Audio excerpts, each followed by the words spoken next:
आप सभी साथियों को मेरा नमस्कार।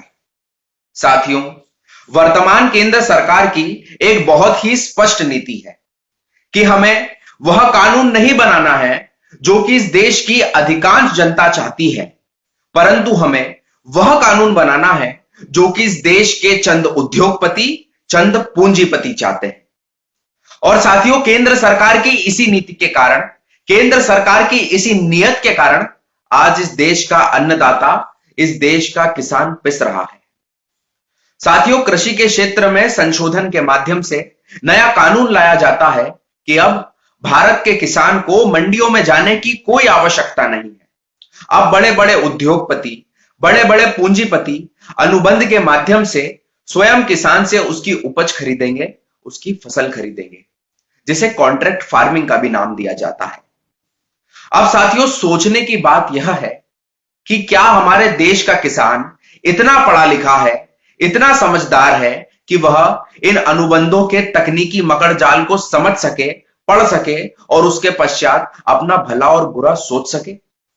साथियों, यदि हमारे देश का किसान इतना पढ़ा लिखा होता, इतना समझदार होता, तो वह कभी भारत में किसान बन घाटे का सौदा नहीं कर रहा होता। और साथियों, यह जो उद्योगपति हैं, यह जो पूंजीपति हैं, जो किसान से अनुबंध कर रहे हैं, क्या यह वाकई किसान का भला चाहते हैं?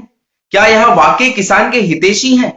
जी नहीं साथियों, इनका मात्र और मात्र एक ही लक्ष्य है, वह है ज्यादा से ज्यादा मुनाफा कमाना, जिसके लिए यह किसी भी हद तक गिर सकते हैं।